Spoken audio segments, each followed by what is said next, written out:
कुरुक्षेत्र का युद्ध अपने अंतिम चरण में था। चारों ओर शंखों की ध्वनि, रथों की गर्जना और योद्धाओं की चीख पुकार गूंज रही थी। सूर्य अस्त होने को था और धरती खून से लाल हो चुकी थी।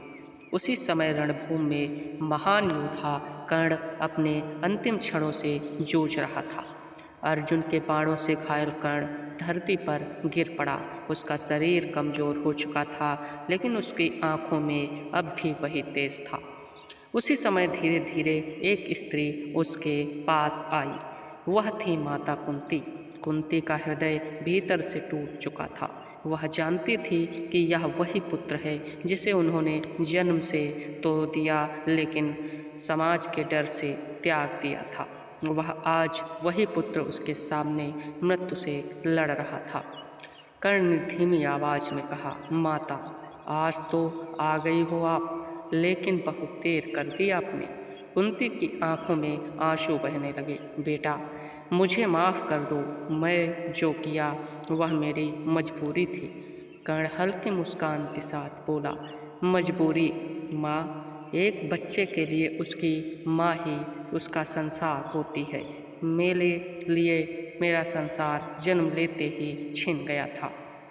कुंती के पास कोई जवाब नहीं था। वह केवल रोती रही। कर्ण ने आगे कहा, क्या आप जानती हैं, मैंने हमेशा ही एक ही सवाल खुद से पूछा कि मेरी माँ कौन है?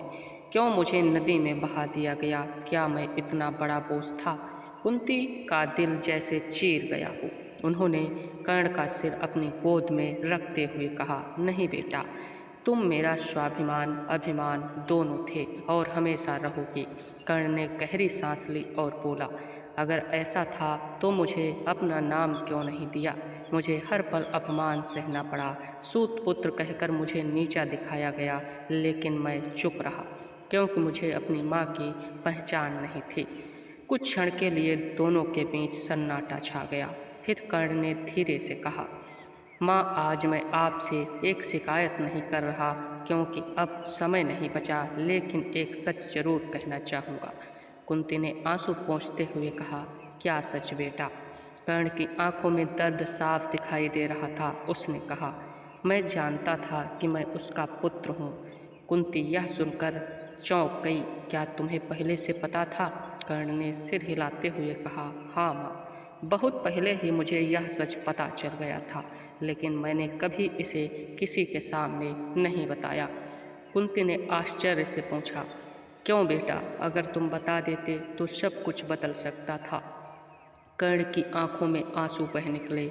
नहीं माँ, सब कुछ नहीं बदलता, क्योंकि जिसने मुझे अपनाया, जिन्होंने मुझे सम्मान दिया, वो अधिरथ और राधा थे। मैं उन्हें कभी नहीं छोड़ सकता। आगे बोला, और एक और कारण था। दुर्योधन उसे मुझे समय सम्मान दिया। जब पूरी दुनिया मुझे अपमानित कर रही थी, मैं उसका साथ कैसे छोड़ देता?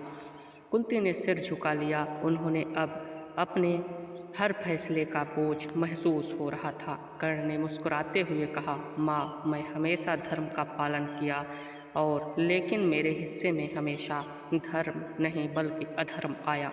शायद यही मेरी किस्मत थी। कुंती ने रोते हुए कहा, बेटा, क्या तुम मुझे माफ़ कर सकते हो? कर्ण ने बड़ी शांति से उत्तर दिया, माँ, मैं आपको पहले ही माफ़ कर चुका हूँ, क्योंकि मगर मैं आपको दोष दूंगा तो मेरा जन्म ही व्यर्थ हो जाएगा।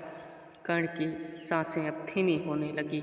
उसने अंतिम बार कुंती की ओर देखा और कहा, माँ, एक वचन दीजिए कि आप पांडवों को सच्चाई जरूर बताएंगी, ताकि उन्हें पता चले कि उनका एक और भाई था जो हमेशा उनके साथ खड़ा होना चाहता था, लेकिन परिस्थितियों ने उसे अलग कर दिया।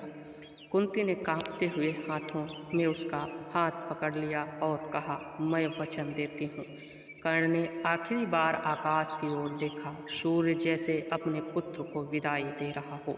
उसकी आंखों में अब भी कोई शिकायत नहीं थी, केवल शांति थी। और फिर धीरे धीरे महान योद्धा कर्ण ने अपनी अंतिम सांस ली।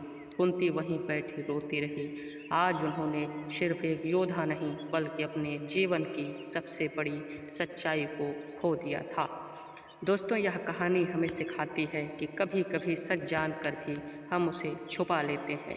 रिश्तों और कर्तव्यों के लिए कर्ण ने अपने जीवन में जो सहा वह किसी के लिए आसान नहीं था, लेकिन फिर भी उसने कभी अपने धर्म और वचन को नहीं छोड़ा। यही कारण है कि कर्ण आज भी महानता और त्याग का प्रतीक माना जाता है। नमस्कार दोस्तों।